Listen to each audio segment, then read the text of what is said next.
heart of where innovation, money, and power collide in Silicon Valley and beyond. This is Bloomberg Technology with Caroline Hyde and Ed Ludlow.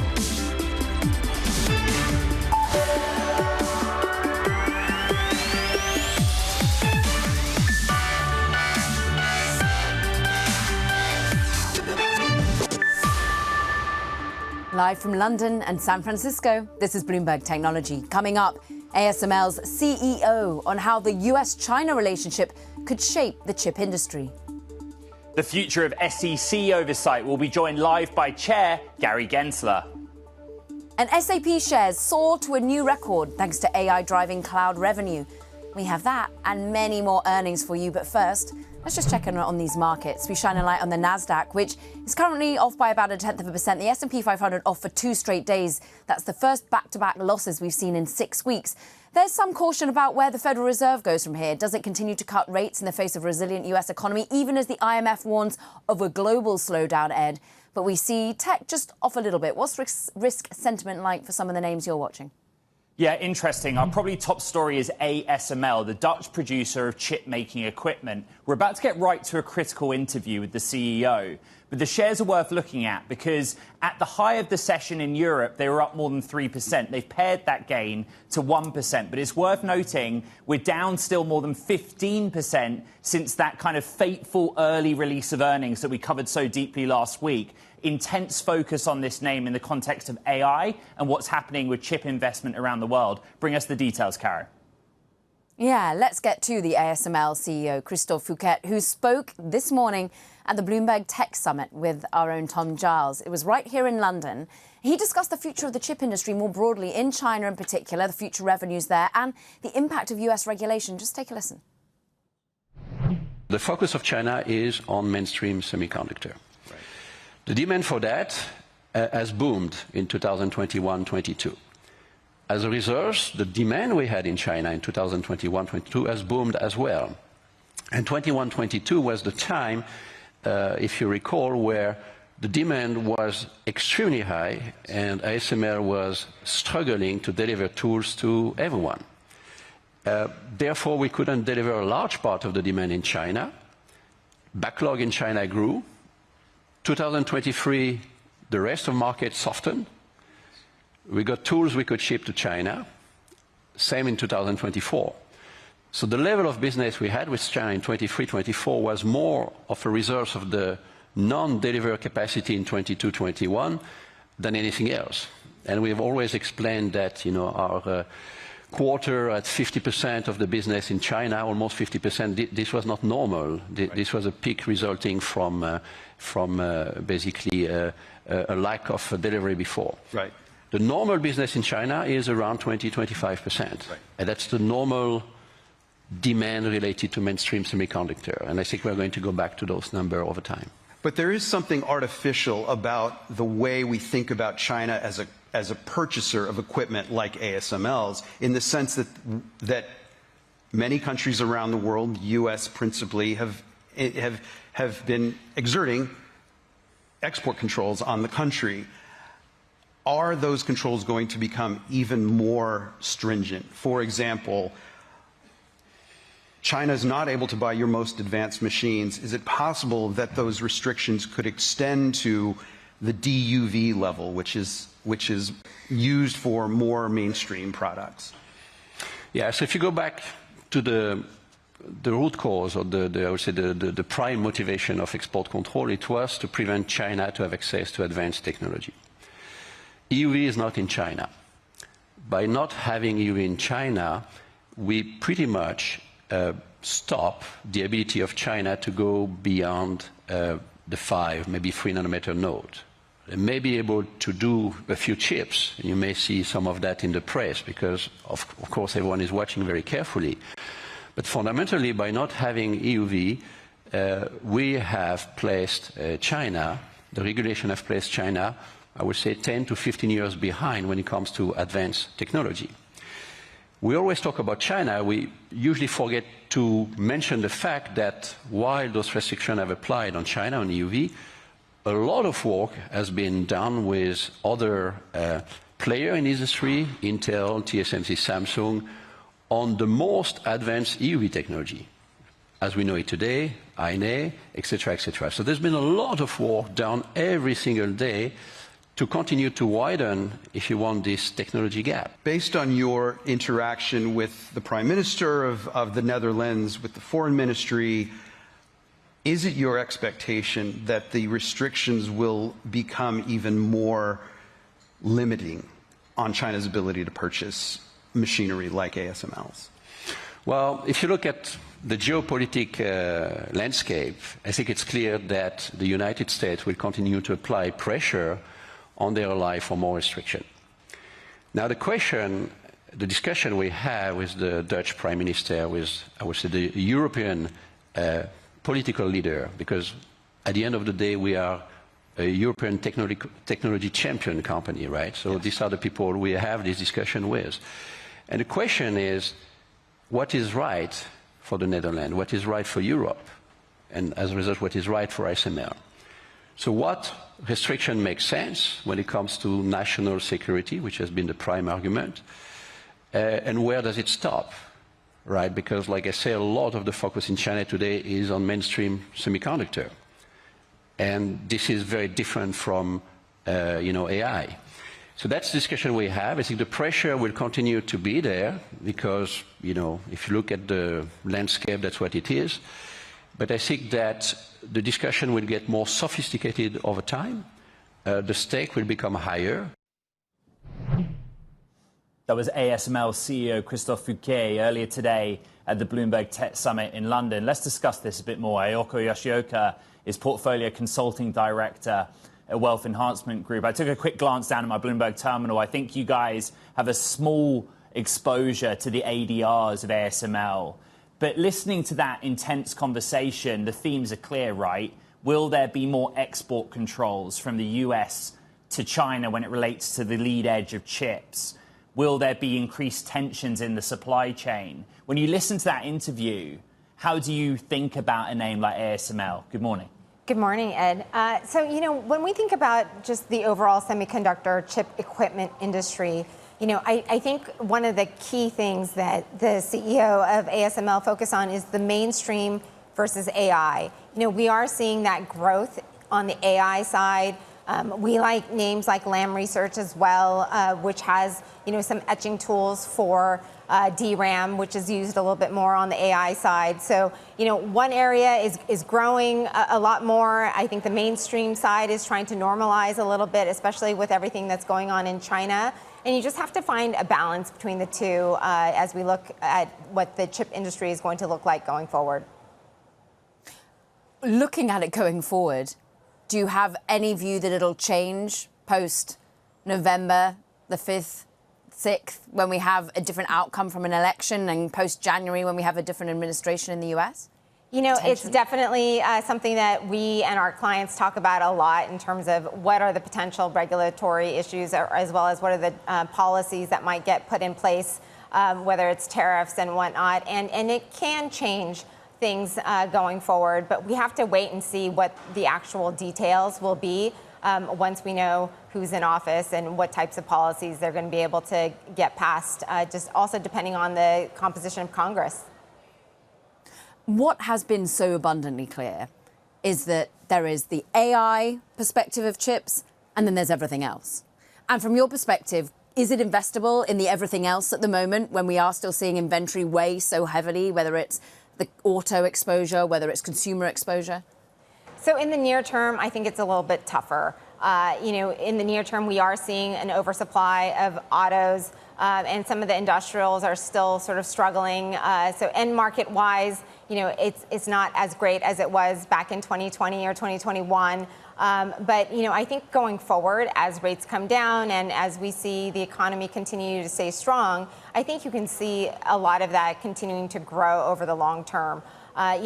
These cyclical industries go through these ebbs and flows, and you just have to kind of play through that.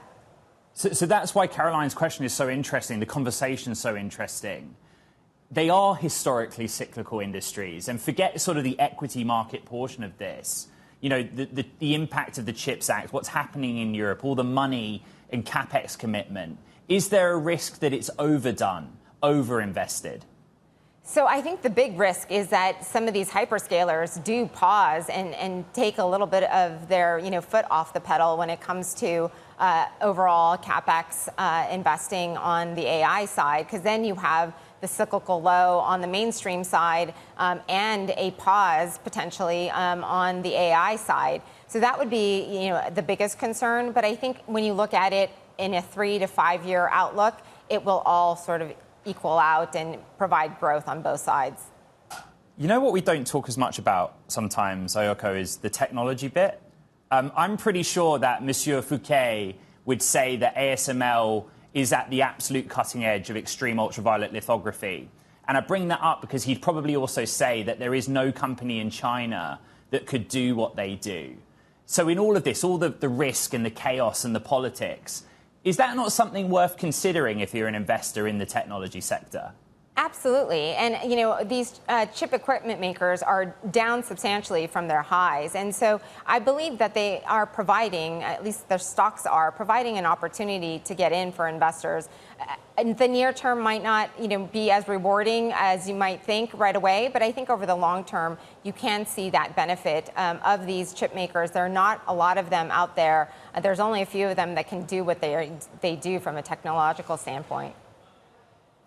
And therein lies the heart of, ultimately, competition, which is what Ed's getting at. And what's so interesting is not just competition coming from chip makers against chip makers, but eventually these hyperscalers, whether we see them remain committed to purchasing NVIDIA chips at the rate that they are, what about making their own chips? What that means for the ecosystem? How are you trying to see that out over the next 3 to 5 years as well, Ayako? Sure. I think you have to, keep your pulse on all of it because, from the hyperscalers perspective, I don't think anybody wants to be solely reliant on NVIDIA, and especially given some of the supply issues that they've had as well.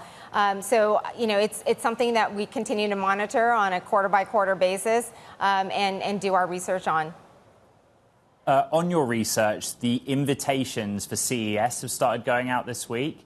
And heading into the new year, I just wondered if you suspect we'll be talking about exactly the same stuff in January, or if we might have moved on to something new that you've found through your research. I think we're going to continue to be talking a lot about AI for quite some time. I think there's still a lot of areas to, unfold. There could be a killer app that potentially surprises us at CES. We never know, and I think that's why you have to keep your finger on the pulse. Oh, we're only going to be talking about quantum then, I'm sure. Ayako Yoshioka, we thank you so much, Portfolio Consulting Director over at Wealth Enhancement Group. Brilliant to have you. Coming up, we're going to be hearing from the SAP CFO, that's Dominique Assam. What's now Europe's biggest software company with some stellar numbers. This is Bloomberg Technology.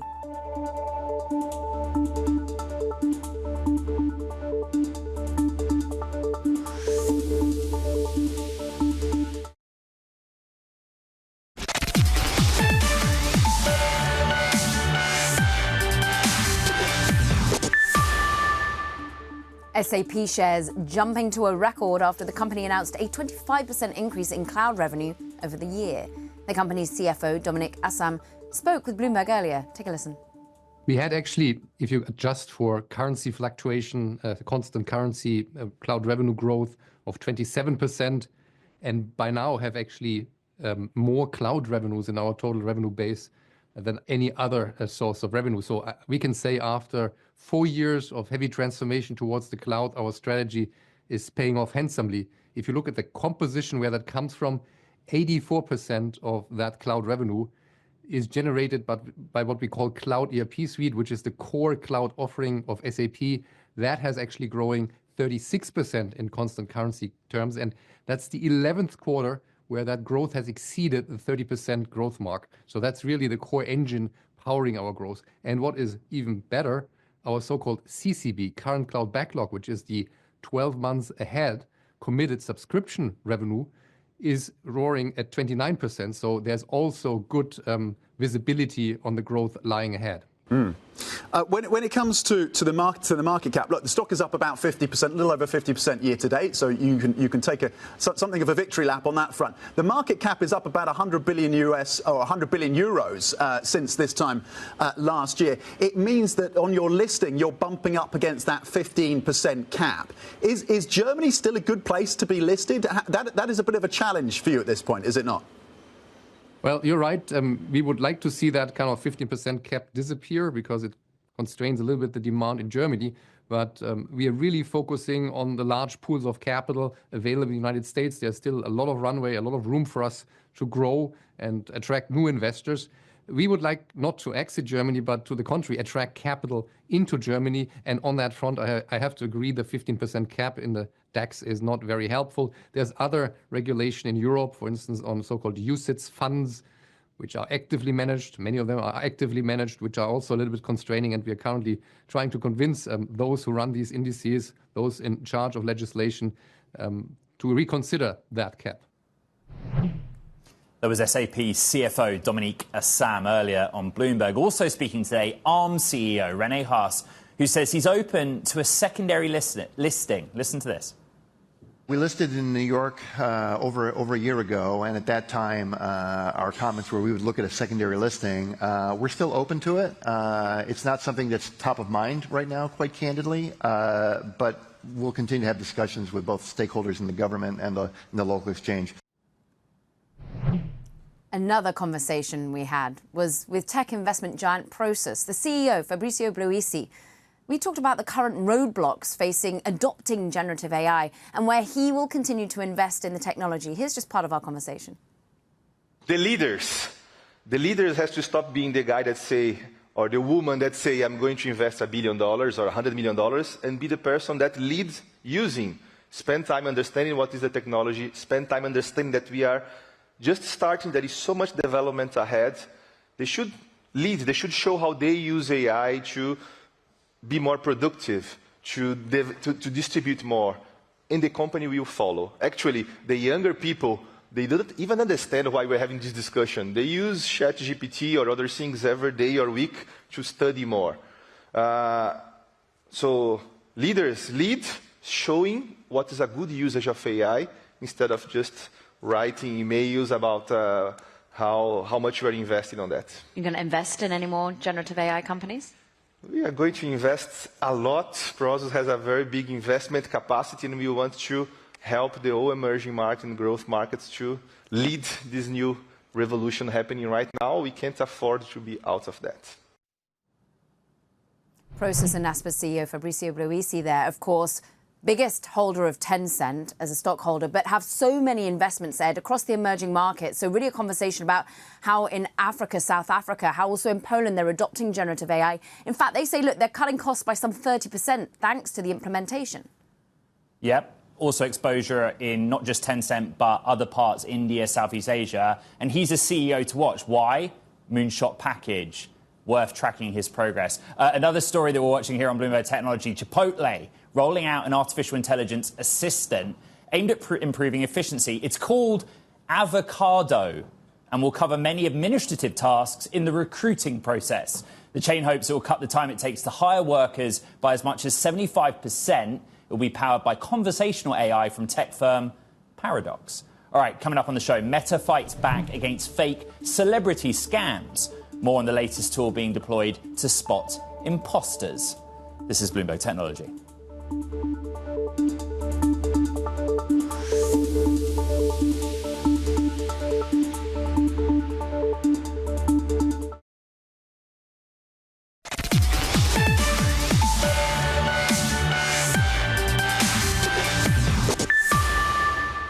Meta is fighting back against fake celebrity scams, deploying facial recognition technology to weed out the imposters. Bloomberg's Kurt Wagner joins us with the details. And I guess, what is the kind of malicious activity that Meta's trying to counter here in terms of celebrity image? Yeah, so sometimes scammers will run an that links to like a scammy website, right? Well, they'll try to steal your data. They'll try to get you to, send money. And they will use as part of the ad pictures of real celebrities to try and make it seem more authentic or more legitimate, right? Oftentimes people will see an image of a celebrity and therefore think, oh, it's an endorsement by them or it's someone they're familiar with, and they're more likely to click. And so in this case, Meta's saying, hey, we notice these ads are happening. We notice these scams are happening. And so they're now going to use facial recognition software to try and match, is there a celebrity in this ad? Does it match up with a celebrity on the service? And if so, maybe that's a scam. We should try to take that ad down. And then for anyone who's ever been locked out of their accounts, many of us have, you're no longer going to have to suddenly get your passport ready. They might use the technology for that as well. That's right. So they're going to start testing this idea of sending in a video selfie, right? So it's pretty much exactly what it sounds like. You hold up your phone, take a short video of your face, send it in to Meta. They will then match that video to photos associated with the account. If there's a match, they'll say, okay, this is indeed, Kurt's account. And you can get back in. They say the whole thing could take about a minute and they'll delete the video and any data associated with it immediately after. This is something that they're trying to do to expedite this process because, as you mentioned, Caroline, right now they have other ways to verify identity, but it's a lot more cumbersome. You might have to send in a picture of your ID or a passport or something like that. And so they're thinking that this could be a faster way of getting people back into their accounts automatically if they do get locked out. Kurt, why does Meta do this? What's the motivation for them? Well, I think of the scale that Meta operates on, right? There's almost, I believe, 3.3 billion users across Instagram, Facebook, WhatsApp, all of their different services. And so people are getting locked out every single day. They can't keep up with this from a human standpoint, right? They need to automate these things. And I think as AI has gotten better, as their technology has gotten better, they're seeing, hey, here's a way to do this much quicker, presumably in the future, even much cheaper. You don't need humans involved. And so, I think it's just part of their overall push toward AI and these advancements in technology to help people out. In just 30 seconds, though, Kurt, there is a complex relationship with facial recognition technology and Meta in the past. Well, Meta's been sued several times in the past for using this technology to profit without really giving users appropriate recognition, appropriate way to opt in, right? And so this is a type of technology they've sort of been hammered on in the past. They've walked away from it for a couple of years, and now it feels like they're sort of dipping their toe back into it. So it'll be interesting to see if there's more lawsuits that ultimately come of them trying to kind of get back into the facial recognition space. Looking at you, Illinois and Texas. Kurt Wagner, great reporting. We thank you. Coming up, our conversation with SEC Chair Gary Gensler. You don't want to miss it. This is Bloomberg Technology.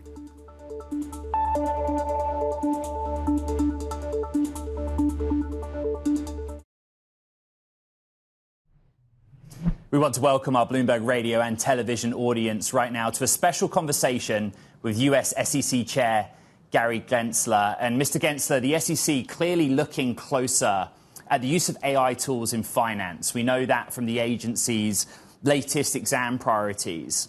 But in parallel, a year ago, you embarked on this rulemaking process. And I want to start by asking what sort of additional authority or power you feel you need through a rule that you wouldn't be able to regulate through examinations.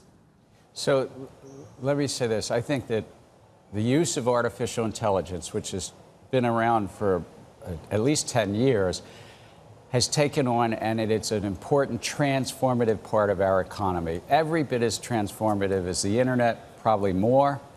Every bit as transformative as 100 years ago when we electrified so many things in our markets, our factories, the automobile, the refrigerator. That transformative.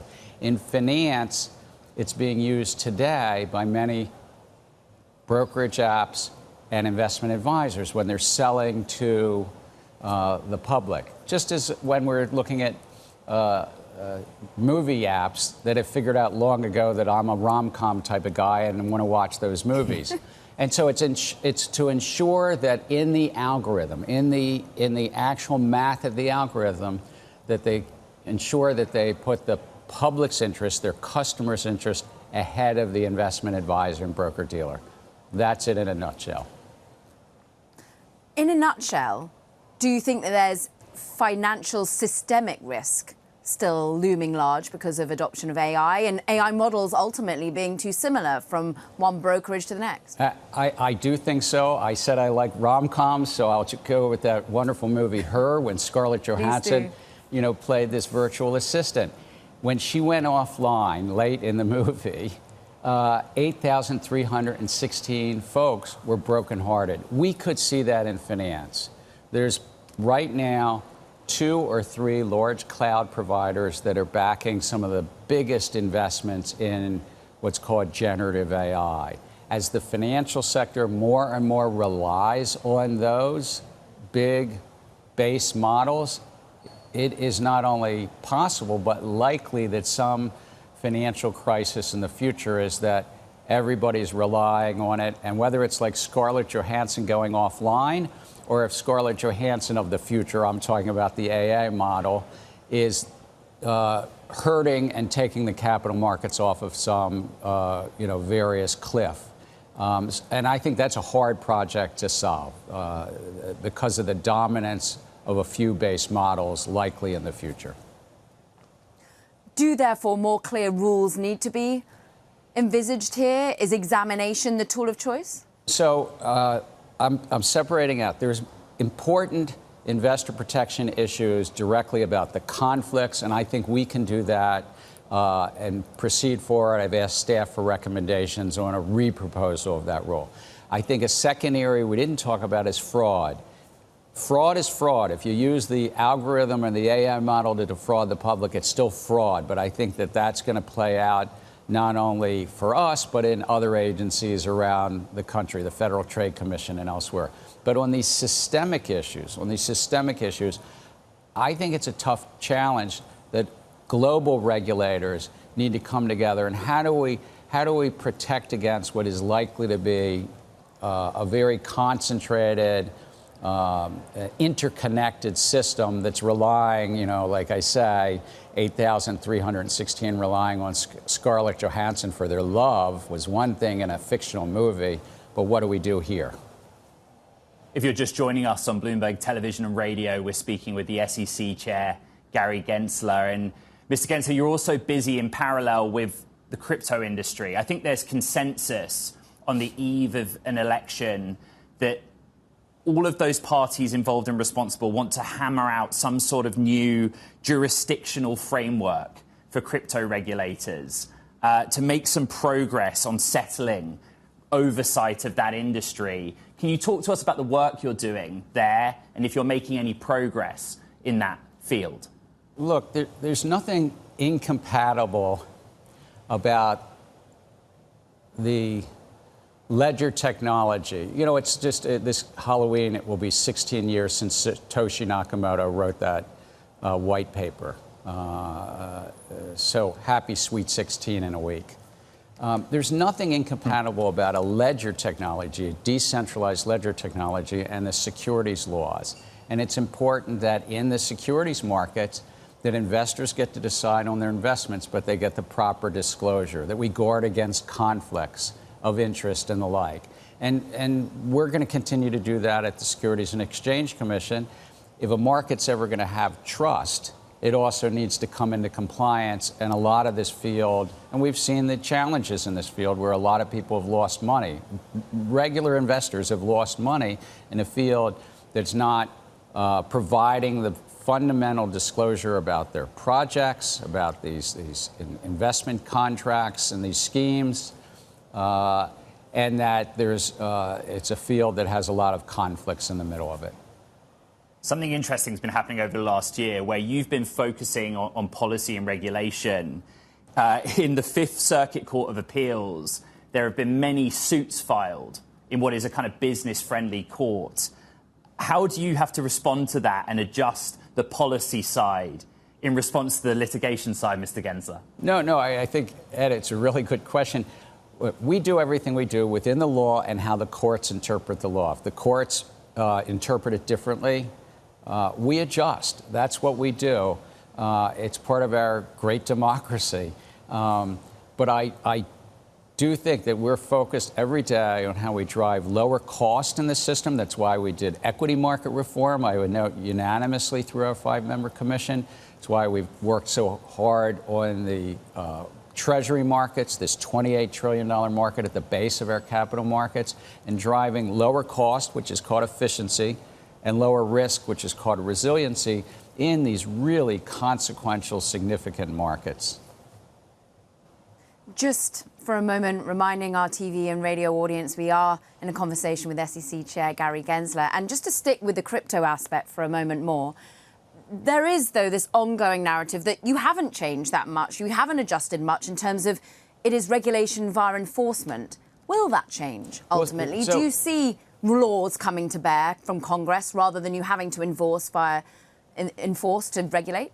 Caroline, we have benefited for 9 decades from robust laws from Congress and rules from various agencies, not just the SEC, but the Commodity Futures Trading Commission, another significant and great agency that I was honored to chair, to help promote the markets, to protect investors, to promote capital formation and the markets in the middle. And that's what we'll continue to do, whether it's related to the stock markets, $50, $60 trillion stock markets, whether it's related to the Treasury markets, as I said, nearly $30 trillion, whether it's related to the bonds and fixed income markets, and yes, even related to this newer market where, as I said, all too many people have been hurt, all too many people have lost money and lined up in bankruptcy court to deal with their claims.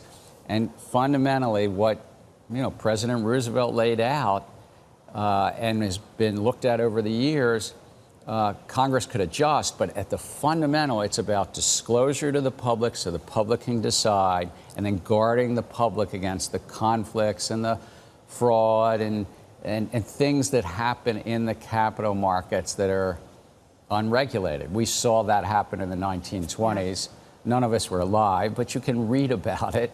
We don't want that to happen to the investing public and undermine the trust in the overall capital markets as we know them. Talking of disclosures, one disclosure from former President Trump is that he would fire you, ultimately, unsurprising to you, I'm sure. But also, he's got some plans, purported plans, of course, to introduce his own crypto platform, and he's been working on it. What do you make of that? I'm not going to comment on any one project. I think your viewing audience can appreciate that. It's just not what we do. And so, Caroline, I'll let you go to your next question. Well, Mr. Gensler, I'll jump in. You talked about the investing public that you serve, right? And there is something happening where private credit firms are taking private market assets where you could debate the real valuation, and they're wrapping them in products like ETFs that are somewhat sort of more retail friendly. It's a newer area. It's something interesting happening, and I know it's of intense interest to our audience. How do you regulate that, and how much are you personally thinking about that right now? Let me put it in context. Our dollar credit markets, where your commercial credit and your borrowing, probably worldwide are in excess of $30 trillion. And banks and non-banks alike play important roles in that. And so private credit existed when I started at Goldman Sachs 40-some years ago. I mean, there were direct loans that could be made outside of the banking system. But today, you've seen a growing share involved in that. I think that competition is good for borrowers, investors, savers, and the like. That's competition in our capital markets. But it still has to sort of comply with the basic tenets of risk management, disclosure, transparency, and the like. Our role in it as a capital markets oversight is an important one, but I think the competition is actually benefiting a lot of borrowers. I would note this: at this size, it hasn't lived through a downturn. So it hasn't been tested in the inevitable at some point downturns that would come. There's also some intersections between this private credit emerging system and the insurance sector and the banking sector, but particularly its intersection with the insurance sector that's bears look, and ratings as well, the use of private letter ratings on some of this. So we're looking at some of this, but I think overall it's capital markets benefiting and the public benefiting from competition. Apollo and State Street have such a private market ETF pending before the SEC. My colleagues tell me it's controversial. What can you tell me about that specific case study? I guess I could tell you the same thing I told Caroline earlier, that, you know, in a role like mine, I'm asked to be disciplined. I try to stay disciplined. I don't comment on specific products or projects that may be in front of the staff or in front of our 5-member commission. So I'm going to demur on that, but I hope your listening public understands why. Do you worry about that illiquidity mismatch, though? A potential one? Look, there's an illiquidity mismatch in banks. So our $26 trillion banking system in the U.S. has $20 trillion of deposits, runnable deposits.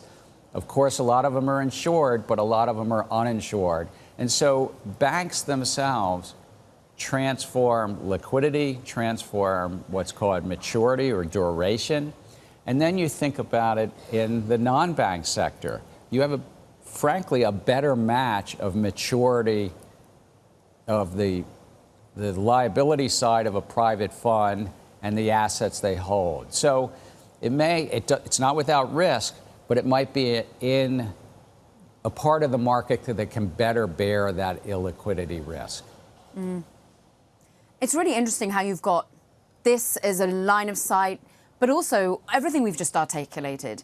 AI, crypto, private markets, a lot to get on with. And your term is what, until June 2026? But will it run until then? Many feel that perhaps not. What do you want to get done in the remaining months or so? Look, I think it's the greatest privilege of my life, other than having these 3 wonderful daughters that I have. But I'm talking about professional privilege.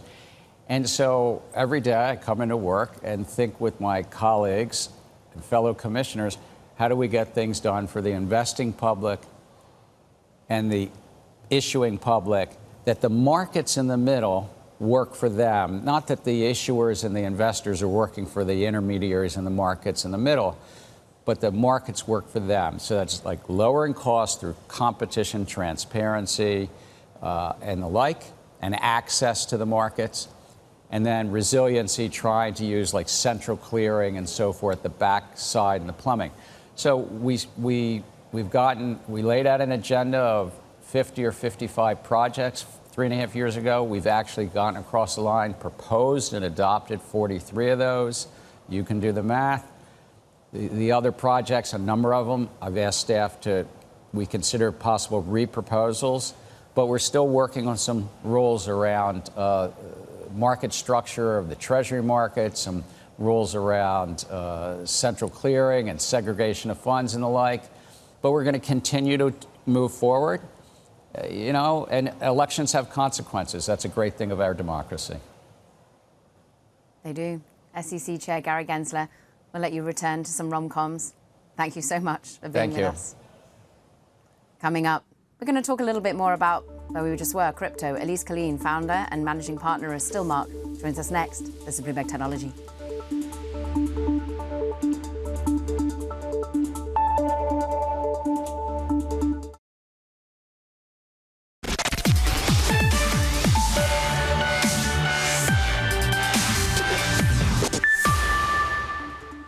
Let's check in on crypto for you. Bitcoin at one point was almost at 70,000 yesterday. We're now trading about $67,000 level right now.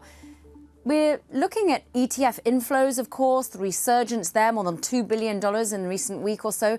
But what does the election mean for crypto and indeed regulation? Elise Killeen, founder, managing partner at Stillmark, you were listening into that conversation with Gary Gensler, and I'm interested as to what you think the election means for your space. The election means that we are going to be attending to the disposition of a new administration towards innovation, and that includes Bitcoin innovation. So what we're hoping to see, regardless of the administration in situ, is that they take a thoughtful approach, that they take a studied approach, and that they are discerning in how they apply regulation within the Bitcoin ecosystem and industry to make sure that we are updating rules of the past so that they fit well with the current innovation, that they are not just protecting investors and participants in the ecosystem, but that they are also fostering innovation so that America can continue to lead here. Does it continue to lead from your perspective with the regulatory environment? I mean, certainly the potential next president, Donald Trump, he's certainly saying he wants US to be the crypto capital. If regulation stays as it is via enforcement, will it remain so? Well, so the US has an advantage now in that many of the top founders, the most innovative companies in the space, including those advancing Bitcoin's payment technology, for example, are based in the United States. They can continue to innovate from here with a regulator that sees the advantages of having that activity in the US. And we are hopeful that regardless of the administration, that those involved will be looking to foster such innovation.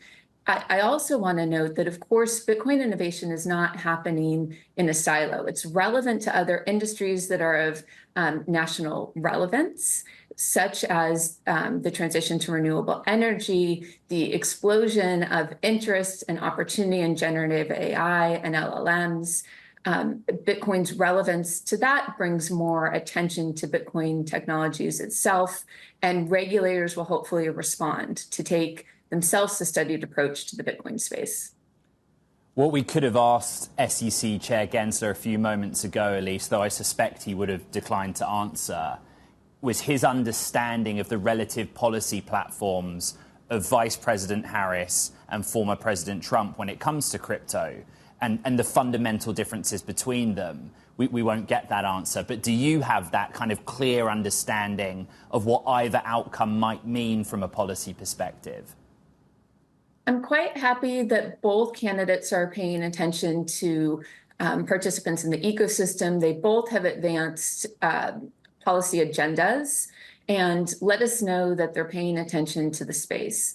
Now, instead of evaluating policies during a campaign, what we're really looking to see and to participate in and then to evaluate is the inaction of policy itself and action rather than campaign promises. And it looks to us as though both campaigns have an intention to partner with the industry to study and to apply a thoughtful approach. And now we'll have to look at the rest of the candidates and their administrations, their potential administrations' behavior so that we can decide whether optimism is deserved. But I think there's a reason to be optimistic regardless of the outcome of this election. That conversation was about, I guess, regulatory in the context of the risks crypto poses to the financial system, rather than how we use the underlying technology. Gensler called it the ledger, right, within the financial system, modernizing global finance. Do you think we should kind of go back to talking about that a little bit? I think so. Again, Gary Gensler also spoke about his concerns about the stability of core technologies like LLM models. And as he's thinking about that, or as perhaps the next to take his seat is thinking the same, they should be looking to how Bitcoin can support the robustness of a generative AI and LLM ecosystem. So, for example, here, energy stability. So the stability of the grid, the demand that LLMs and applications running on top of them will have for energy will require robustness of the supply. And Bitcoin can help facilitate that. Of course, we know that Bitcoin is an off-taker of energy in the same way that AI is as well. But the difference here is that Bitcoin is price responsive. And what that means is that Bitcoin can off-take energy at low prices when there's low demand, but can shut off in peak times. So Bitcoin will not contribute to peak times in the grid, which means that it will not destabilize the grid and can allow for instead healthy growth of renewable generation in a way that contributes also to the LLM ecosystem's own stability, a place where Gensler expressed concern. It's interesting that, of course, proof of work, proof of stake, that's something in other parts of the crypto ecosystem that have to deal with their energy impact. But more broadly, everyone is waiting when the killer app is really going to be here. From your perspective, does it remain as an asset class, as an area to invest in if you're worried about inflation and that's why you get into gold and crypto? Or does at some point what you're investing in, the projects you invest in, end up being of service to society? This is a great question. So there's two things happening here in terms of advancement of the ecosystem. We've seen, of course, that Bitcoin as a store of value has matured. The Bitcoin ETF has reached over 20 billion in aggregate assets in less than a year's time, which exceeds what gold ETFs did on their launch. And of course, the Bitcoin spot ETF launch was one of the most successful in history. So Bitcoin as a store of value has secured its place in history. But what's also happening, of course, is that we've seen stablecoins find product market fit, both internationally and within the US. At the same time as stablecoins have achieved this product market fit, they're coming to the Bitcoin payment system, which is Lightning Network. In July, Lightning Network launched payment channels that can handle other assets, including stablecoins, which brings the market that Lightning Network has been able to achieve. For example, the Lightning Network processes over 200,000 transactions a day, over $80 million in value a month. And now stablecoins are coming to the Lightning Network. And so when we're looking about what the killer app is for Bitcoin, we're thinking about Bitcoin as a store of value and Bitcoin technologies for stablecoins. Elise Killeen, founder and managing partner of Stillmark, intertwining stablecoins and crypto. We thank you very much indeed. Now that does it for this edition of Bloomberg Technology. Ed. Jam-packed with interviews. Check out the pod. You know exactly where to find it. From London and San Francisco, this is Bloomberg Technology.